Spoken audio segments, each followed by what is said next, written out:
Hi, everybody. Welcome to Mark's Backyard Birds. Today, we're talking about an age old question that I've gotten a lot over the years and get them pretty much every year at certain times of the year. And that is, why did I lose my birds? Where did all my birds go? Did I do something wrong? When will they come back? Will they come back? Etc. So, thought I would address that, mainly the potential reasons that could happen and maybe some of the fixes you can do to help make that better. Now, the first thing I want to get to is when that question is asked, are they talking about the all birds or are they talking about just their favorite birds? Because it's rare for there not to be any birds coming to your bird feeders at any time of the year, just because there's a lot of seasonal variation.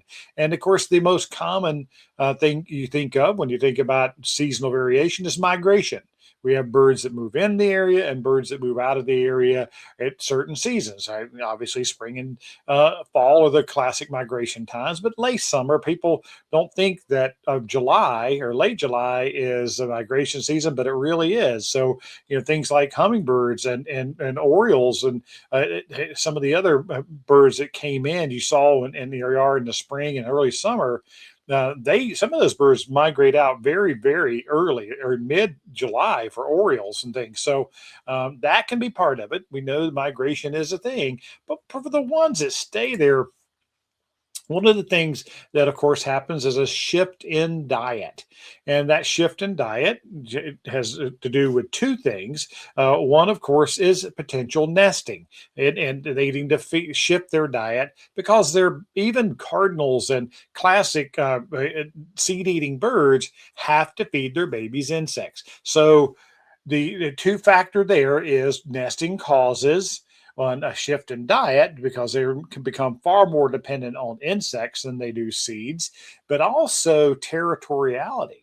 Because whenever they set up nesting territories, whereas you once had five or six, seven cardinals at your feeder in the winter and the early parts of spring, once nesting starts and territoriality starts, those males start fighting each other. Even the females start fighting each other. So your backyard becomes far less numerous when it comes to a lot of your favorite species, and that's because of nesting territories.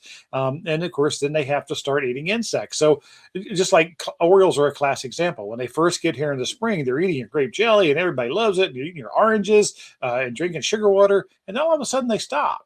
And people worry about they've done something wrong. Well, mainly that's an insect shift. They start the nesting cycle, they get territorial, and then they have to start finding insects. That's why mealworms, live mealworms especially, are a great alternative to help bring back orioles during that season because they'll feed those live mealworms to their babies. So that's a big part of the birds disappearing or birds thinning out. Again, is it your favorite birds or is it all birds? They're for the most part, really what they're doing is they're having to feed their babies, and the big growing birds have to have those insects. So that's a big part of that. Another thing can be things like a boom in natural food supplies. So if they're you've got birds that are coming and they're coming, and we always talk about for seed things about when the dandelions bloom and the goldfinches all take off and they go to, and a lot of birds, sparrows, everything eat those dandelions when they're blooming, so your feeders get really slow. Well, the same thing can happen with the insects. Get a big hatch, a timed hatch of certain caterpillars, so certain larvae, and the birds are going to take advantage of that, feeding in the tree buds, feeding in the flowers, and they're going to be eating those. And so birds will disappear during those types of insect booms, but they'll come back afterwards. Or they may not come back till later because they continue to eat on those insects. So that's a big thing. Well, one of the how can you make a difference with your feeders in this way? And that, of course, is water. Water is all you're going to hear me always talk about water, and that's because as long you may can't compete with natural foods like caterpillars and insects for them to eat, but they have to have water. They have to have a source of reliable, clean water.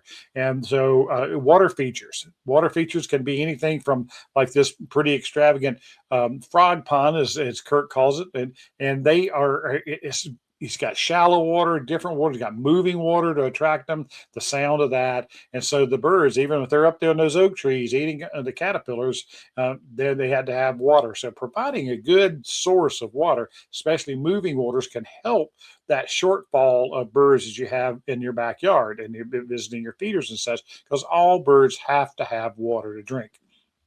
Now, it doesn't have to be an extravagant water feature. It can be a bird bath, and bird baths are one of my favorites. A good shallow bird bath, and of course, I like them to be able to be heated in the winter for unfrozen water. But even this time of year, the bird baths are very, very active because they may not be eating at your seed as much, but they're in your yard. They're still there in your nesting territories, where they got to have that water they'll come to. So, and of course, those are one of the things called what we call, I consider, temporary disappearances of birds, and I know people get excited and disappointed when birds disappear for even a short period of time. But when we're talking about, I used to have birds, and in the last couple of years, I haven't had many birds in my yard at all, just a few. Well, you really need to take a closer look at what you're doing in your yard, and if there's been major changes that go on there. This is a classic urban street with some nice big trees, but perfectly manicured lawns. And perfectly manicured lawns almost always include chemicals, because that's the only people use them to keep weeds from growing, but also insects. They spray for grubs, they spray for mosquito control, they spray. Okay, well, what you're doing when you're spraying those are food sources for birds. And if you don't have insects in your yard, you're not going to have birds in your yard, because native landscaping, if you've got caterpillars, if you've got larvae of insects, if you've got adult insects, and you have your native flowers producing nectar and attracting bugs to those, you're going to have birds in your yard all year long. But a manicured lawn that has heavy chemical use, and all you plant are ornamental trees and ornamental shrubs that quite often are dead zones for insects anyways. It means they're dead zones for birds. That could be why, it might be a new yard versus your old yard. And your old yard had better tree diversity and plant diversity versus this new yard that may be the manicured lawn. That can be a huge difference in the amount of bird traffic you have in your yard. And also, you don't need to look at around you if you're like, wait a minute, that doesn't apply to me. That doesn't apply to me. I have big trees. Well, you need to look at the big scale picture. Have you had a major change in your yard or around your yard? Like if you had like one nice big oak tree in your yard and a storm blew it over, well, you have really changed the landscape for the birds, because you've changed the landscape for insects in your yard. You've added a whole bunch of sunlight, and you may have had plants that are better suited for shade, but that oak tree's absence has definitely impacted your landscaping and your plants that are available to produce insects and things like that. And that can cause birds to move out and vacate to go to where there's better habitat for you. And one thing that I really want you to think about is, has there been development near you? You remember, birds don't just feed in your yard. They only get about 15% of their daily diet from your bird feeders and from your yard. They're making a circuit all around you. They're visiting different food sources, shrubs, a tree patch over here, a tall grassy area over here, all that, where they're getting their dietary and their young's dietary needs. Well, if somebody starts knocking down trees near you to put in new houses, and they clear an area out that's near your house, that too can cause a major change in bird populations in your areas. They have to go somewhere where they can still, not just your bird feeders, but they have to be able to get those other food sources that they're looking for. So that's the thing that a lot of people don't think about. It's one of the first questions I ask when people come in asking this. Has there been any new development around you? Have they clear cut a bunch of trees and changed the look, not just your yard, but the area around your yard, your other neighbors, and of course, what used to be an open field over here now has housing development in it, because open fields are great places for seeds and the seed producing plants, and also the insects. And if they clear cut that out, now it's manicured lawns or parking lots and things like that, that really can influence the birds in the area. So people always ask about birds of prey. Things like just tree falling down can definitely influence the other birds that are using your yard.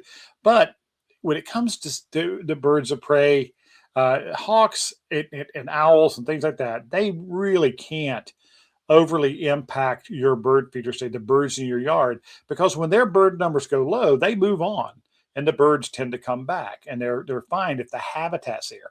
But if you do have a hawk, or a Cooper's hawk, especially, or even a red tail that's hunting around your area, providing escape cover. I was talking about building brush piles, but landscaping, old Christmas trees, things like that. I've got a whole programs on that.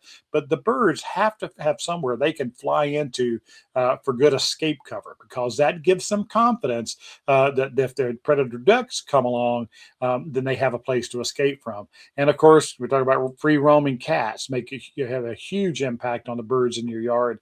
And that is, you have to, of course, again, give them escape cover to get away from, but also don't allow free roaming cats in your yard. Don't let your cats roam free. They belong indoors. They're indoor. They're house cats. There's their proper name. So be careful of that. Those are things can really influence the bird populations in your yard far more than a hawk hunting your yard every once in a while.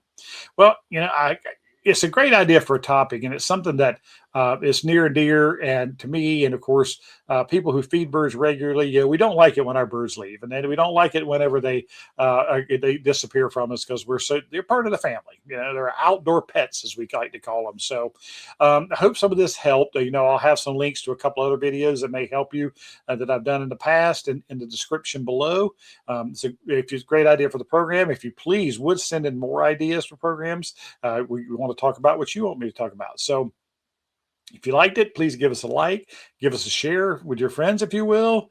If you haven't subscribed yet, please do subscribe and hit that bell so it's for notifications to know that when I'm going to be on next. So thank you very much. Until next time, let's talk birds.